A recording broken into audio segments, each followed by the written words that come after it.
Hey, what's up, guys? Mike here, Owens Pressure Washing. So, on this job, we're doing a two-story roof. You can see I'm already spraying it. I'm using my 12-volt roof pump. Now, Trevor on the left side, he's rinsing everything down with the 8 gallon per minute machine.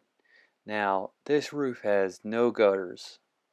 It's called a mansard roof, but it's a barrel tile, and it's similar to how some of the roofs, most of the roofs we clean are.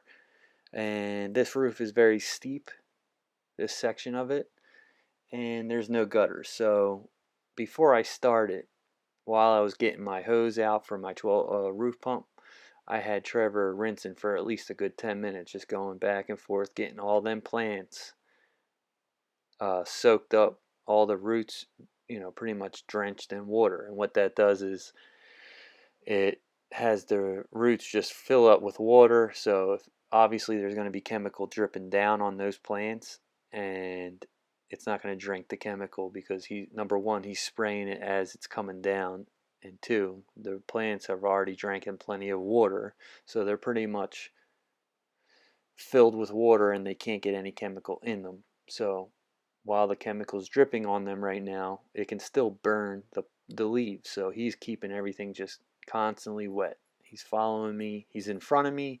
He's behind me, rinsing everything.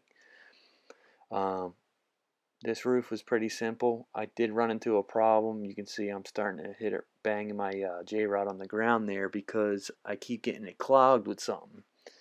So I was able to fix it. All I did was I switched tips. I haven't done that yet in this video though. You'll see I'll be hitting the ground, no problem, and then it just keeps getting clogged. So what I do is I eventually go over to the trailer, which you'll see in a minute, and I change my tip. So that's what I'm doing right now. I'm realizing it's not going to work.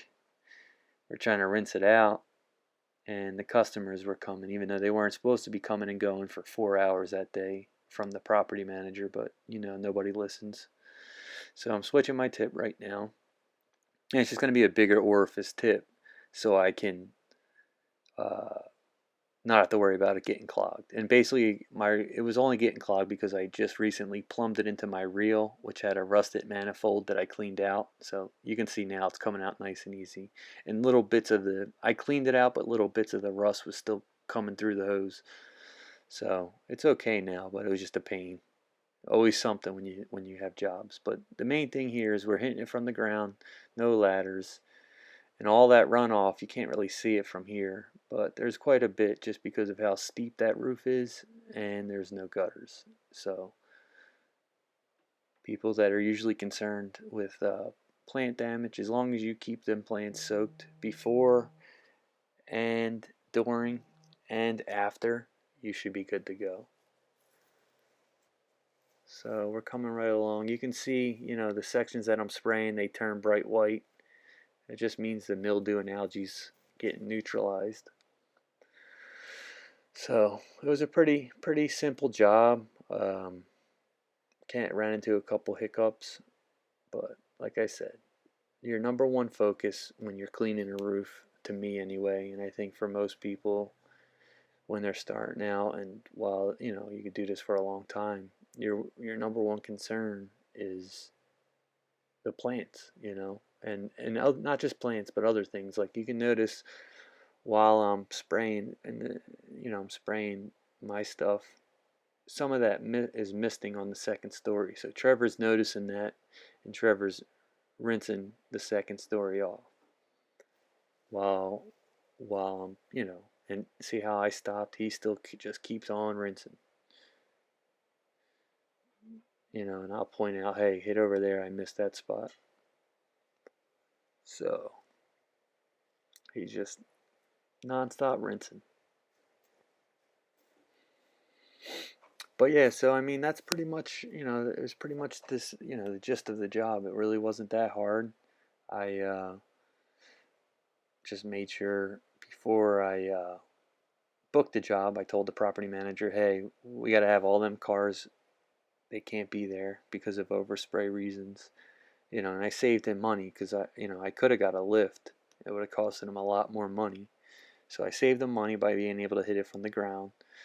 told them all the cars had to be gone, and the only concern really was the building and the plants, which we obviously did a great job keeping everything wet, and there was no problems at all. So, it's pretty simple. You just got to make sure you plan things out. You got to realize if there is, people get scared with no gutters, but for where I am, if I didn't do jobs without gutters, if I did jobs that didn't have, if I did not do jobs that did not have gutters, I wouldn't have any work. Most of the jobs don't have gutters. So, but yeah, so I hope you guys enjoyed. I hope that answered some of your questions. I hope that gives you a little more confidence to go out and do some more roofs. But make sure you like, subscribe, comment if you have any questions. Also, check out that a couple of videos back. I have this document that I'm selling. It's doing a lot better than I thought it would. So I'm going to be raising the price. Right now it's 60 bucks. Just email me if you're interested. And I hope all you guys have a great day. And I will see you on the next video. Take care, guys. Wash on.